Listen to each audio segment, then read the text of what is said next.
Bienvenue sur QSN Talks, le rendez-vous des réseaux sociaux et de l'e-réputation. Les réseaux sociaux, on les connaît ou on en a entendu parler. On sait les utiliser ou on cherche leur intérêt. Mais une chose est sûre, on ne peut plus passer à côté. Experts ou débutants, particuliers ou professionnels, les pratiques et les enjeux sont multiples. Vous voulez comprendre, apprendre ou vous perfectionner ? Alors abonnez-vous à ce podcast. Je suis Frédéric Foscani, spécialiste des réseaux sociaux et de l'e-réputation, consultant, formateur et conférencier. Je vous propose ici des astuces, des news, des analyses, des conseils et les dernières tendances.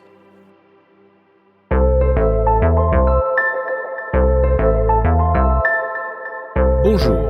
Parmi les tendances fortes de l'activité RH liée aux réseaux sociaux, la marque employeur est aujourd'hui incontournable, tant pour le recrutement que pour la fidélisation des collaborateurs. Quelle définition peut-on donner de la marque employeur ? La marque employeur ou employer branding représente l'un des éléments constituant l'e-réputation globale d'une entreprise. Elle désigne l'ensemble des problématiques d'image d'une entreprise pour une audience précise, ses collaborateurs et ses candidats potentiels. Valoriser sa marque employeur consiste donc à développer à la fois l'attractivité de l'entreprise en tant qu'employeur dans son approche d'acquisition de candidats et à fidéliser ses salariés. De ce fait, la gestion de la marque employeur incombe naturellement aux services ressources humaines et communication. Mais pourquoi les entreprises s'intéressent de plus en plus à leur marque employeur ? Aujourd'hui, une entreprise est constituée d'un mix générationnel allant du boomer à la génération Z, dont les attentes vis-à-vis d'un employeur peuvent être extrêmement différentes. L'entreprise doit donc s'adapter pour être en mesure de communiquer efficacement auprès de chacun et faciliter les interactions. D'autre part, on ne peut que constater une diminution de la loyauté des collaborateurs envers leur employeur avec un intérêt développé pour préserver un équilibre vie professionnelle, vie personnelle. Si bon nombre d'employeurs et de responsables de ressources humaines se plaignent de la disparition de la fidélité des employés, il faut justement que les entreprises se remettent en question, notamment sur la façon dont ils ont considéré ou plutôt déconsidéré parfois leurs employés pendant de nombreuses années. Et enfin, la difficulté de recrutement liée à la concurrence sur certains types d'expériences, mais aussi de nouveaux comportements constatés depuis la pandémie du Covid, où même des postes peu qualifiés peuvent rencontrer des difficultés de recrutement, incite les entreprises dans tous les domaines à travailler leur attractivité, mais aussi la fidélité de leurs employés. Abordons maintenant les différents aspects que couvre une stratégie de marque employeur. La notion de marque employeur est à dissocier de la marque entreprise qui s'adresse aux clients. Par exemple, une entreprise ou une marque pourra ainsi bénéficier d'une image forte et positive auprès de ses clients tout en ayant une image négative auprès de ses salariés. Toutefois, la perception de sa marque employeur impactera sa marque entreprise auprès de ses clients, notamment comme cela peut être le cas suite à un conflit social, les entreprises pouvant avoir tendance à focaliser leur attention sur leurs clients tout en étant parfois arrivées à négliger leurs salariés. Or, de nos jours, l'image globale de l'entreprise est primordiale, sous toutes ses composantes. On assiste donc à une convergence entre l'image de marque entreprise destinée aux clients et l'image de marque employeur. L'entreprise ne peut plus se contenter de porter son attention uniquement envers ses clients. Elle doit se préoccuper de ses collaborateurs et se rendre ainsi attractive pour de futurs candidats.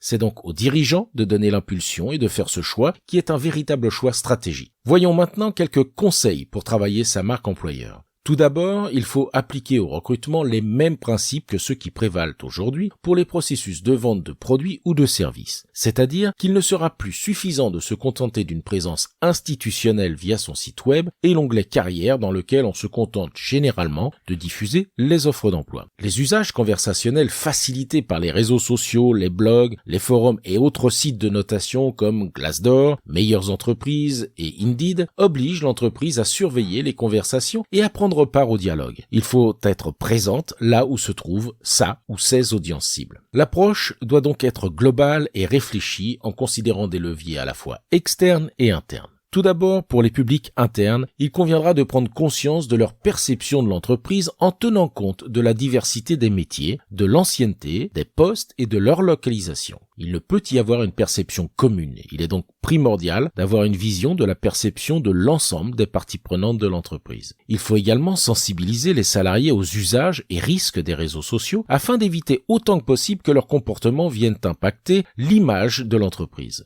De nombreuses entreprises mettent en place une charte interne à cet effet. Des formations pourront être organisées en interne pour apporter du conseil sur la bonne utilisation des réseaux sociaux et permettre, pour ceux qui le souhaitent, de comprendre comment ils peuvent contribuer également à relayer les efforts de l'entreprise dans la gestion de sa marque employeur. L'entreprise aura besoin de s'appuyer sur des ambassadeurs internes. Pour les publics externes à l'entreprise, il faudra mener une réflexion stratégique sur les types de profils prioritaires pour l'entreprise, les valeurs importantes et différenciantes de l'entreprise et les typologies d'informations à valeur ajoutée pour se rendre attractif auprès de l'audience visée.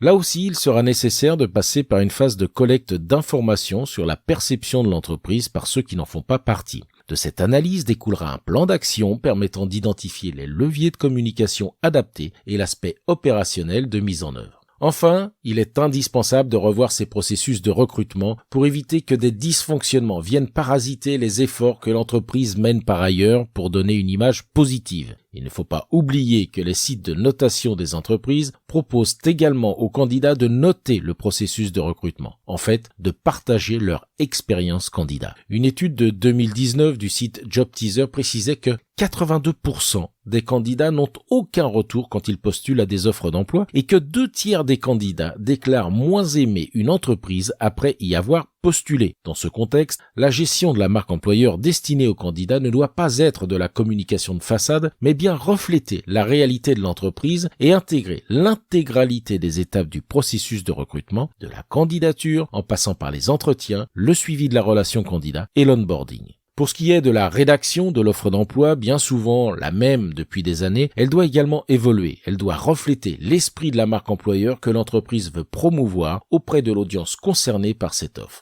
La valorisation de la marque employeur à destination des candidats passera par des leviers de communication adaptés aux audiences ciblées. Au-delà du site web, on retrouvera tout l'arsenal des outils de communication disponibles, du site web informatif au blog expert sur des thématiques métiers ou RSE, sans oublier les réseaux sociaux avec une approche de plus en plus dédiée et ciblée sur certains leviers en fonction de l'audience. Bien sûr, gérer sa présence officielle sur les outils de notation comme Glassdoor, Indeed et d'autres est incontournable. Les outils et les tendances évoluent et permettent de proposer une variété de formats adaptés aux outils et aux usages de consommation de l'information, notamment à partir d'un appareil mobile. On retrouve donc des formats que l'on connaît déjà en termes de communication et de marketing sur les réseaux sociaux, avec les vidéos, les animations, le storytelling, les infographies et de plus en plus le développement de supports audio et même de podcasts pour aborder spécifiquement les sujets liés à la marque employeur. Les bénéfices de la marque employeur sont donc évidents. Développer sa marque employeur et utiliser les leviers conversationnels permet de répondre aux besoins d'authenticité recherchés par les candidats en révélant une dimension humaine de l'entreprise. Au même titre que la gestion de son e-réputation permet d'améliorer ses taux de transformation d'acquisition de nouveaux clients, valoriser son attractivité en tant qu'employeur permet d'améliorer le taux de transformation de ses offres d'emploi en termes de candidature ainsi que ses opérations de sourcing de profil. Une étude LinkedIn montrait d'ailleurs que 83% des professionnels du recrutement reconnaissent que la marque employeur a un impact significatif sur la capacité à recruter les meilleurs talents. Sur un plan interne, les actions des collaborateurs ambassadeurs permettent également de fédérer en interne et de contribuer à un sentiment d'appartenance qui se fait de plus en plus rare. En conclusion, toutes les études sur le recrutement confirment que de nos jours, la simple lecture d'une offre d'emploi ne suffit plus dans de nombreux cas pour convaincre le candidat de postuler. Une étude du site Région de Job montrait que 58% des candidats ne donnaient pas suite à l'offre d'emploi compte tenu du résultat de leur recherche au sujet de l'entreprise. Selon une autre étude du même site Région de Job, 85% des candidats se renseignent sur la marque employeur avant de postuler et consultent notamment les avis laissés par les candidats et les collaborateurs. Ne pas envisager de se préoccuper de sa marque employeur reviendrait donc tout simplement à favoriser la concurrence.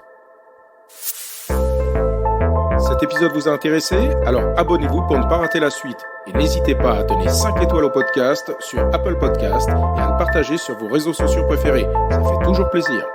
Ce podcast est rendu possible par QSN Digital, l'agence que j'ai fondée pour conseiller, accompagner et former les professionnels, entreprises, dirigeants et personnalités à définir et gérer leur stratégie de présence sur les réseaux sociaux et leur e-réputation. Vous avez des problématiques de visibilité, d'image, de veille, de recrutement et de relations clients? Vous souhaitez développer votre marque employeur? Vous voudriez faire de vos collaborateurs des ambassadeurs? Contactez donc QSN Digital pour demander votre coach social media. Je me ferai un plaisir d'échanger avec vous. Pour me trouver, rien de plus simple, demandez à Google ou à vos réseaux sociaux. À bientôt.